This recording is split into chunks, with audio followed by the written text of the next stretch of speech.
여러분, 당신이 마지막으로 그 뼈가 부러진 사람의 엑스레이 사진을 보았던 때를 한번 딱 떠올려 보세요. 까만 배경 위에 하얀 뼈가 보이고 그 사이를 쫙 가로지르는 선명한 균열 말이죠. 의사가 거기를 볼펜으로 탁 가리키면서 여기 부러졌네요 라고 하잖아요. 네, 아주 익숙한 장면이죠. 맞아요. 우리는 그걸 보고 기계 부품이 똑 부러졌구나. 이제 깁스로 꽉 묶어두고 한 달 푹 쉬면 마법처럼 다시 붙겠지. 이렇게 생각하잖아요. 하지만 오늘 우리가 깊이 파헤쳐볼 이 자료, 근골격계 물리치료 중재학에 따르면 그 엑스레이 사진은 우리한테 완전 거짓말을 하고 있는 겁니다. 거짓말이라기보다는 진실의 아주 단편적인 부분만을 보여주는 것에 가깝죠. 엑스레이는 그냥 정지된 구조적 파괴만을 보여줄 뿐이거든요. 그 이면에서 방금 막 사이렌을 울리면서 가동되기 시작한 거대하고 치열한 생물학적 공사장의 모습은 전혀 비추지를 못하니까요. 바로 그겁니다. 오늘 이 깊이 있는 탐구에 함께 하시는 여러분, 쏟아지는 정보 속에서 핵심만 딱 파헤칠 준비가 되셨나요? 오늘 우리는 단순히 뼈가 부러졌다는 그 상식을 완전히 박살낼 겁니다. 이 자료는 막 딱딱한 전공서적이 아니에요. 우리 몸이 구조적 붕괴라는 엄청난 위기를 맞았을 때 스스로를 어떻게 수리하고 다시 중력에 맞서 일어서는지를 보여주는 진짜 경이로운 생존 매뉴얼입니다. 네, 오늘 우리는 그 골절이라는 단어의 진짜 의미부터 시작해서 인체가 끊어진 뼈를 다시 잇는 마법 같은 3단계 과정, 그리고 팔이랑 다리, 몸통 등 부위별로 어떻게 재활 전략이 극단적으로 달라지는지 논리적으로 추적해 볼 겁니다. 와, 벌써 기대되는데요? 그리고 마지막엔 생명을 위협하는 치명적인 합병증이랑 현장의 전문가들이 지뢰밭을 건너듯이 아주 조심스럽게 밟아나가는 재활의 5단계 체크리스트까지 싹 살펴볼 예정입니다. 자, 그럼 가장 기본적인 것부터 짚어보죠. 제가 자료 첫 페이지를 보다가 여기서 덜컥 걸렸어요. 골절의 정의를 골의 연속성이 파괴된 상태라고 하더라고요. 아니 그냥 나무젓가락처럼 뚝 부러진 게 골절 아닌가요? 연속성이 파괴되었다. 이 말이 약간 너무 철학적으로 들리는데요? 그게 의학적으로 훨씬 정확한 표현이기 때문이거든요. 나무젓가락처럼 완전히 두동강 나는 외상성 골절도 당연히 있지만 그 마라토너들이 흔히 겪는 피로골절을 한번 생각해 보세요. 뼈에 금 가는 거요? 네, 맞아요. 뼈가 완전히 부러진 건 아닌데 반복적인 충격이 막 쌓이면서 뼈 내부에 미세하게 금이 가는 겁니다. 혹은 골다공증 환자처럼 뼈 내부 구조가 텅 비어서 그냥 기침만 했는데도 뼈가 스르륵 무너져 내리는 병적 골절도 있죠. 기침만 해도 뼈가 부러진다고요? 와. 네, 이 모든 건 결국 뼈라는 기둥이 물리적인 힘을 매끄럽게 전달하는 그 연속성의 흐름이 끊겼다는 공통점을 가집니다. 아하, 그러니까 뼈라는 게 단순한 어떤 지지대가 아니라 힘을 쫙 전달하는 고속도로 같은 거군요. 그 도로가 푹 파이든 완전히 끊기든 연속성이 끊어지면 그냥 붕괴하는 거고요. 정확합니다. 그럼 이제 이 고속도로를 고쳐야 할 텐데 자료 보니까 치유 과정이 3단계로 나뉘어 있더라고요. 염증기, 가골 형성기, 경성가골 및 재형성기. 제가 이걸 딱 보니까 뼈가 아물어가는 과정이 대형 공사장이랑 똑같다는 생각이 들었어요. 오, 어떤 면에서요? 처음 0일에서 7일 사이 염증기에는 피가 쏟아지고 거기가 퉁퉁 붓잖아요. 이게 공사장에 자재를 막 마구 쏟아붓고 일단 펜스를 친 단계인 거죠. 아주 정확하게 보셨습니다. 염증 반응은 우리 몸이 상처 부위로 혈액이랑 영양분, 치유 세포들을 급파하는 첫 번째 구호 활동이거든요. 그러고 나서 2주에서 3주 차로 접어들면 아까 말씀하신 가골 형성기가 옵니다. 가골이 그 가짜 뼈 말하는 거죠. 네, 맞아요. 가짜 뼈, 즉 아주 연하고 부드러운 젤리 같은 임시 지지대로 끊어진 다리를 얼기설기 이어놓는 거죠. 이후 수주에서 수개월에 걸쳐서 이 임시 지지대에 칼슘이 촘촘하게 쌓이면서 진짜 단단한 콘크리트, 즉 경성가골로 딱 굳혀지게 됩니다. 잠깐만요. 제가 여기서 진짜 이해가 안 되는 게 하나 있어요. 뼈가 아직 젤리 같은 상태잖아요. 그럼 단단해질 때까지 절대로 건드리면 안 되는 거 아닌가요? 많은 분들이 그렇게 생각하시죠. 근데 자료를 보면 재활의 목표가 안전한 범위 내에서의 조기 움직임이랑 점진적 부하라고 엄청 끈질기게 강조를 해요. 아니, 젤리 상태인데 움직이라고요? 부러진 데를 막 자꾸 움직이다가 뼈가 다시 뚝 부러지면 어쩌려고요? 그게 바로 모든 환자들이 가장 두려워하는 지점입니다. 당연히 그 뼈가 엇갈릴 정도의 과도한 힘을 주면 절대 안 되죠. 하지만 관절을 전혀 움직이지 않고 한 달 동안 가만히 깁스만 꽉 해주면 어떻게 될까요? 글쎄요. 뭐 뼈는 잘 붙겠죠? 우리 몸의 결합 조직들은 움직임이 없으면 서로 엉겨 붙어버립니다. 근육, 인대, 관절 주머니가 마치 마른 밧줄처럼 뻣뻣하게 굳어버리는 구축 현상이 발생하죠. 헐, 굳어버린다고요? 네. 결국 뼈는 완벽하게 붙었는데 평생 팔을 굽히지 못하게 될 수도 있는 거예요. 와, 뼈를 살리려다가 관절을 영영 잃어버릴 수 있다는 거군요. 이거 진짜 무섭네요. 게다가 더 놀라운 건 뼈의 성질 자체에 있습니다. 의학에서는 이걸 울프의 법칙이라고 부르는데요. 울프의 법칙이요? 네, 뼈는 물리적인 스트레스, 그러니까 적절한 부하를 받아야만 내가 체중을 견디려면 더 튼튼해져야겠구나 하고 칼슘을 더 조밀하게 막 쌓습니다. 움직이지 않으면 뼈는 스스로를 재건할 이유를 찾지를 못해요. 아, 가만히 두면 오히려 뼈가 약해지는 거네요. 맞아요. 그래서 뼈의 정렬이 무너지지 않는 아주 안전한 범위 내에서 조심스럽게 관절을 움직여주고 조금씩 체중을 실어주는 것, 이게 진정한 의미의 재활입니다. 와, 완전히 패러다임이 바뀌네요. 무조건 쉬는 게 능사가 아니었군요. 그럼 이 치유 원리가 우리 몸 전체에 어떻게 적용되는지 부위별로 한번 보죠. 당장 손가락이랑 허벅지는 감당해야 하는 힘의 크기나 역할이 완전히 다르잖아요. 그렇죠. 완전히 다른 접근이 필요합니다. 먼저 우리 몸에서 가장 정밀한 움직임을 담당하는 팔로 가보겠습니다. 제가 빗정뼈라고 부르는 그 쇄골 골절 파트를 봤는데 1주에서 3주 차에 어깨를 시계추처럼 흔드는 펜듈럼 운동을 하라고 되어 있어요. 아니, 스스로 팔을 들어올리면 안 된다면서 몸통을 흔들어서 팔이 중력에 의해 시계추처럼 흔들리게 하라니 이렇게 까다롭게 하는 거죠? 쇄골은 우리 몸통이랑 팔을 연결하는 유일한 다리거든요. 이 다리가 부러졌다고 팔을 몸에 꽁꽁 묶어만 두면 우리 몸에서 가장 복잡하고 유연한 어깨 관절이 순식간에 돌처럼 굳어버립니다. 아까 말씀하신 그 구축이요. 네, 맞아요. 하지만 근육에 힘을 써서 팔을 번쩍번쩍 들면 당연히 쇄골이 다시 어긋나겠죠. 아, 그래서 근육의 힘은 완전히 쫙 뺀 차로 상체를 숙여서 팔을 축 늘어뜨린 다음에 몸통을 빙빙 돌리는 거군요. 그러면 관절 안에서 뼈들끼리만 부드럽게 굴러가면서 윤활유를 싹 발라주는 거네요? 와, 정확합니다. 근육 수축이라는 그 위험한 스트레스는 피하면서 관절의 유연성만 딱 확보하는 아주 영리한 역학적 접근이죠. 진짜 똑똑하네요. 그런데 제가 팔 골절 부분에서 정말 헷갈렸던 게 있어요. 상완골 간부, 그러니까 이 팔뚝 한가운데 뼈가 부러진 환자를 설명하면서 뜬금없이 손목 하수 현상을 조심하라는 겁니다. 아니, 팔뚝뼈가 부러졌는데 왜 멀쩡한 손목이 마비돼서 축 처지는 거죠? 완전 부위가 다르잖아요. 이게 우리 몸의 전선, 즉 신경다발이 어떻게 지나가는지를 알아야 이 미스터리가 딱 풀리거든요. 목에서 출발해서 팔로 내려가는 요골신경이라는 두꺼운 신경이 있습니다. 이 신경이 상완골, 즉 팔뚝뼈를 나선형으로 칭칭 감고 내려가요. 잠깐만요. 뼈를 기둥 삼아서 덩굴처럼 신경이 휘감고 있다고요? 그럼 그 뼈가 부러지면서 날카로운 단면이 생기면? 네, 신경도 같이 끊어지거나 찢어지게 되는 거죠. 와, 상상만 해도 아파요. 부러진 뼈가 요골신경을 찌르거나 부어오른 조직이 신경을 꽉 짓누르게 되거든요. 문제는 이 요골신경이 손목을 손등 쪽으로 들어 올리는 근육들을 통제한다는 겁니다. 아, 그래서 스위치에서 손목으로 가는 전선이 중간 팔뚝에서 끊어졌으니까 환자는 아무리 애를 써도 손목을 들어 올리지 못하고 축 늘어뜨리게 되는군요. 이게 손목 하수군요. 맞습니다. 그래서 팔의 재활은 뼈 하나만 보는 게 아니라 그 주변의 전기 배선까지 다 모니터링해야 하는 과정이죠. 뼈 하나 부러진 줄 알았는데 신경 시스템 전체가 마비되는 거네요. 그리고 또 하나 흥미로웠던 게 손목 골절이었어요. 우리가 보통 낙상할 때 넘어지면서 손을 확 짚어서 부러지잖아요. 네, 그걸 푸시 손상이라고 하죠. 뻗은 손으로 넘어지는 거예요. 맞아요. 저는 이 포시 손상을 보면서 비행기가 비상 착륙할 때 랜딩 기어를 확 내리는 모습이 딱 떠올랐어요. 뇌나 얼굴 같은 더 중요한 장기를 보호하려고 우리 몸이 본능적으로 손목이라는 랜딩 기어를 희생시키는 거 아닙니까? 와, 완벽한 비유네요. 그 희생 덕분에 사실 생명을 건지는 거죠. 하지만 이 랜딩 기어가 박살났을 때 아주 무서운 합병증이 숨어 있습니다. 바로 CRPS, 복합부위 통증 증후군입니다. 와, 저 그 부분 읽고 정말 소름 돋았어요. 손목뼈가 부러졌을 뿐인데 갑자기 팔 전체의 피부색이 퍼렇게 변하고 땀이 비정상적으로 막 나면서 그냥 바람만 스쳐도 칼에 찔린 듯한 고통을 느낀다고요? 아니, 뼈가 부러졌는데 왜 피부색이 변하고 온도가 막 바뀌는 거죠? 이건 도저히 이해가 안 가더라고요. 이게 우리의 자율신경계, 특히 교감신경계가 통제력을 잃고 패닉에 빠지기 때문이거든요.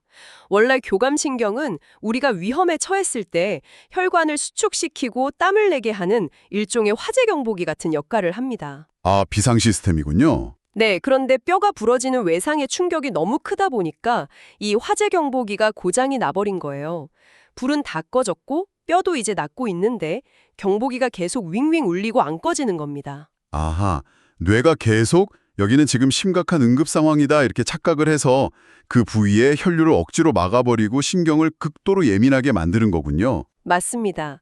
그래서 재활 치료 전문가는 환자의 팔목에 감긴 그 깁스만 쳐다보는 게 아니라 깁스 밖으로 튀어나온 손가락의 색깔이 창백해지지는 않는지, 온도가 차가워지지는 않는지를 끊임없이 현미경처럼 계속 관찰해야 합니다. 와, 정교한 팔의 세계가 이렇다면 이제 다리로 한번 넘어가 볼까요? 팔이 어떤 정밀함과 신경계의 문제였다면 다리는 체중이랑 중력이라는 무지막지한 물리적 힘을 버텨야 하잖아요. 네, 차원이 다른 무게가 실리죠. 고관절이나 대퇴경부, 그러니까 이 허벅지 위쪽 뼈가 부러진 고령자 파트를 보니까 수술법에 따라 다리를 절대 특정 각도로 움직이지 말라고 엄청 제한을 두더라고요. 그게 인공관절을 넣기 위해서 근육을 어느 방향으로 절개했느냐에 따라서 관절이 쑥 빠져버리는 취약점이 다르거든요. 아, 관절이 빠진다고요? 네, 다리를 꼬거나 몸을 깊이 숙이는 등 그런 아주 일상적인 동작이 인공관절을 통째로 탈구시킬 수 있어요. 그래서 환자한테 절대 금기 자세를 반복해서 교육하는 게 가장 시급한 재활입니다. 와, 일상 동작이 위험해지는 거네요. 그건 그래도 어느 정도 기계적인 구조니까 이해가 확 되는데 제가 종아리뼈인 경골이랑 비골 골절 파트를 읽을 때는 정말 호러 영화가 따로 없었습니다. 아, 구획증후군 말씀하시는 거죠? 네, 구획증후군. 여기서 막 육피 증상이라고 나오잖아요. 통증, 창백함, 감각 이상, 마비, 맥박 감소, 긴장 상태. 이 설명을 보니까 무슨 꽉 막힌 터널 안에서 폭탄이 터지기 직전 같았어요. 구획증후군이 도대체 뭔지 설명 좀 해주세요. 다리의 해부학적 구조를 알면 그 공포가 훨씬 생생해집니다. 우리 종아리의 근육들은 근막이라고 하는 아주 질기고 잘 팽창하지 않는 가죽 주머니 같은 것에 쌓여 있어요.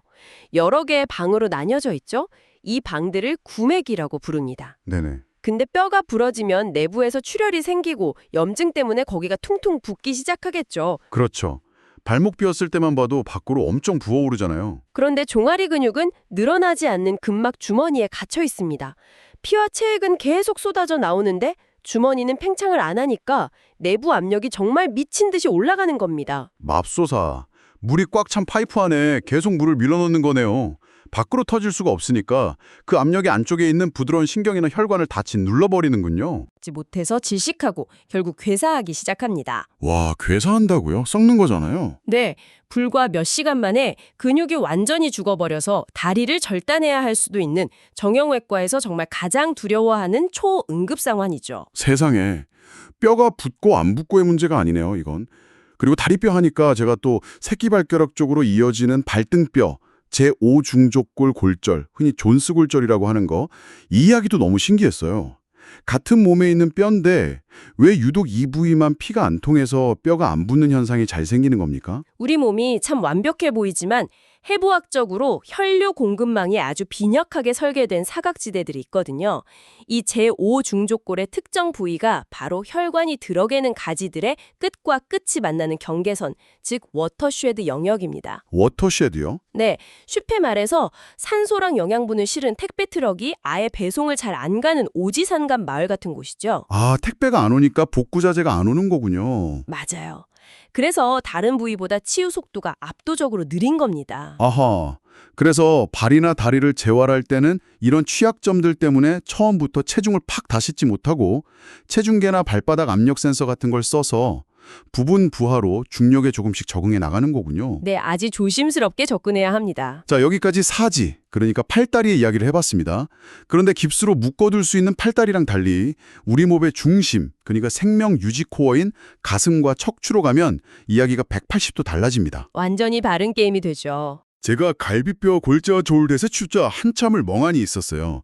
아니, 뼈가 부러졌는데 왜 호흡기 내과 문제가 생기는 거죠? 자료에서는 막 통증 때문에 얕은 숨을 쉬게 돼서 폐가 쪼그라드는 무기폐나 감염이 생기는 폐렴이 가장 큰 사망 원인 중 하나라고 하더라고요. 우리가 숨을 쉬는 원리를 한번 생각해보면 명확해집니다. 폐는 혼자서 스스로 부풀어 오르는 풍선이 아니거든요. 갈비뼈라는 흉곽이 밖으로 확 확장되면서 압력이 낮아져서 공기가 밖에서 빨려 들어가는 겁니다. 아, 아코디온이나 대장간의 그 풀무 같은 원리네요. 갈비뼈가 확 벌어지면서 풀무질을 해줘야 폐 안으로 공기가 훅 들어오는데 갈비뼈가 부러져서 숨 쉴 때마다 막 칼로 찌르는 것처럼 아프니까 환자가 본능적으로 얕은 숨만 이렇게 쉬게 되는 거군요. 정확합니다. 그렇게 풀무질을 끝까지 안 하면 폐 저 밑바닥에는 공기가 순환하지 못하고 정체되거든요. 고인물이 썩듯이 폐 깊은 곳에 가래랑 분비물이 고이면서 거기에 세균이 번식해 폐렴으로 이어지는 겁니다. 와, 결국 뼈 부러진 것 때문에 숨을 얕게 쉬다가 생명을 잃을 수 있는 거죠. 그래서 치료법으로 기침할 때 베개를 가슴에 꽉 껴안는 스플린팅을 하라고 되어 있던 거군요. 저는 처음에 아니 뼈가 부러졌는데 베개를 왜 껴안지? 했거든요. 하하, 그렇게 생각할 수 있죠. 베개가 외부에서 인공갈비뼈처럼 압력을 꽉 잡아주니까 기침할 때 뼈가 흔들리는 통증을 막아줘서 환자가 가래를 세게 뱉어낼 수 있게 돕는 거였네요. 네, 물리치료는 단순히 뼈를 붙이는 게 아니라 환자의 호흡과 생존 시스템 전체를 유지시키는 종합예술입니다. 진짜 예술이네요. 척추 압박골절도 마찬가지예요. 골다공증 때문에 척추뼈가 주저앉았을 때 허리를 앞으로 굽히는 동작을 왜 절대 하면 안 되는지 혹시 아시겠나요? 뼈가 완전히 두 동강 난 게 아니라 마치 다마심 콜라겐을 발로 딱 밟았을 때 캔 앞부분이 찌그러진 상태를 상상하면 되는 거죠. 오, 네. 여기서 허리를 둥글게 앞으로 굽혀버리면 안 그래도 주저앉은 앞쪽 캔에 체중이 더 팍 실리면서 뼈가 완전히 바스라지겠네요. 완벽합니다. 그래서 굴곡, 즉 굽힘 동작을 철저히 금지시키고 대신 등 뒤쪽 근육을 강화해서 그 찌그러진 캔이 펴지도록 몸을 꼿꼿하게 세우는 신전 운동에 집중하는 겁니다. 이건 철저한 역학적 계산이죠. 와, 정말 인간의 몸은 물리법칙이 지배하는 정교한 건축물이네요. 자, 여러분 지금까지 각 부위의 아주 치열한 재활 과정을 살펴봤습니다. 하지만 방심하지 마세요. 이 모든 과정을 단 한 방에 무너뜨릴 수 있는 치명적인 함정들이 아직 남아 있습니다. 맞습니다. 아주 위험하죠. 그리고 이를 피하기 위해 임상 현장에서 전문가들이 정말 목숨 걸고 지키는 최후의 5단계 체크리스트를 살펴볼 시간입니다. 제가 자료의 합병증 파트를 보다가 진짜 경악했어요. 지방색전증이요? 아, 지방색전증. 아니, 부러진 뼈에서 나온 지방 덩어리가 피 속을 떠돌아다니다가 뇌출혈이나 호흡곤란을 일으킨다고요? 대체 뼈 속에 왜 지방이 있고 그게 어떻게 혈관으로 들어가나요? 아주 날카롭고 무서운 질문입니다. 대퇴골, 그러니까 허벅지뼈 같은 크고 긴 뼈의 중심부, 즉 골수에는 혈액을 만드는 세포뿐만 아니라 다량의 지방 조직이 꽉 차 있거든요. 아, 우리 감자탕 먹을 때 큰 뼈 한가운데 들어있는 그 고소한 부분 말하는 거죠? 네, 바로 그 공간입니다. 큰 뼈가 부러지면 뼈 안쪽의 압력이 급격히 확 치솟습니다. 그러면서 이 지방방울들이 뼈 주변에 찢어진 정맥 혈관 안으로 스물스물 밀려 들어가는 거예요. 와, 이거 완전 재난 영화네요. 무너진 건물 잔해에서 기름이 콸콸 유출돼서 하수도를 타고 도시 전체로 막 퍼지는 거잖아는. 그 기름 덩어리가 폐 혈관을 막으면 숨이 막히고 뇌로 가면 뇌경색이 오는 거군요. 네, 이런 끔찍한 조기 합병증이나 앞서 말한 구획 증후군, CRPS 같은 질환들이 정말 도처에 깔려 있습니다. 그래서 물리치료사들이 환자를 딱 처음 만났을 때 무작정 자, 팔 들어보세요. 걸어봅시다. 이렇게 하지 않는 겁니다. 아, 그게 바로 자료 마지막에 등장하는 재활의 5단계 체크리스트의 핵심이군요. 네, 맞습니다. 저는 처음에 이걸 보고 순서가 왜 이런 거였어요. 1단계가 의사의 처방과 제한사항 확인, 2단계가 신경 증상이나 감염 같은 레드 플래그 스크리닝이더라고요. 정작 운동은 4단계나 돼서야 겨우 시작하고요. 아니 왜 당장 재활을 안 하고 확인만 2단계를 거치나요? 1, 2단계는 이 환자에게 운동을 시켜도 생명에 지장이 없는가를 확인하는 가장 기본적인 생존 스크리닝이거든요. 구획증후군 징후가 보이거나 수술 부위가 감염되었는데 거기다 대고 가동범위 훈련을 시켰다간 돌이킬 수 없는 사고가 납니다. 이게 클리어가 되면 3단계로 부종, 즉 붓기와 통증을 조절하죠. 아, 붓기가 안 빠지면 애초에 관절을 움직일 수가 없겠네요. 맞아요. 관절 지위에 물풍선이 빵빵하게 들어차 있다고 한번 생각해 보세요. 물리적으로 관절을 꺾을 수가 없잖아요. 그래서 얼음찜질과 거상으로 그 물풍선의 바람을 먼저 빼주는 게 3단계입니다. 아하. 그 후에야 4단계, 다치지 않은 원위부, 그러니까 손끝이나 발끝부터 조심스럽게 가동 범위를 늘리고 근력을 키웁니다. 그리고 마지막 5단계에 도달해서야 비로소 체중을 싣고 양쪽 다리에 대칭을 맞추며 보행 훈련을 완성하는 겁니다. 와, 1단계부터 4단계까지였던 기반 공사 없이 마지막 5단계인 보행을 막 시키면 진짜 모래 위에 집을 짓는 거나 마찬가지네요. 그렇죠. 한순간에 와르르 무너지죠. 여러분, 오늘 우리는 이 깊이 있는 탐구를 통해 뼈가 부러졌다는 아주 단순한 진단 뒤에 숨겨진 인체의 치열하고 경이로운 생존 투쟁을 목격했습니다. 골절 치료는 그냥 가만히 누워서 시간이 약이길 바라는 수동적인 기다림이 절대 아니었습니다. 맞습니다. 염증을 다스리고 굳어지려는 관절과 싸우며 지방색전증이라는 지뢰를 피하고 5단계의 철저한 프로토콜을 밟아나가며 중력을 다시 이겨내는 아주 능동적인 전투였네요. 네, 여기서 우리가 얻을 수 있는 가장 중요한 통찰은 다시 한번 아까 말씀드린 울프의 법칙으로 돌아갑니다. 네, 그 뼈는 스트레스를 받아야 강해진다는 거요. 맞아요. 뼈가 다시 단단해지기 위해서는 가골이라는 연약한 임시 지지대 위에 점진적이고 지속적인 스트레스, 즉 부하를 가해야만 합니다. 인체는 완벽한 안락함과 보호 속에서는 절대 스스로를 강화하지 않거든요.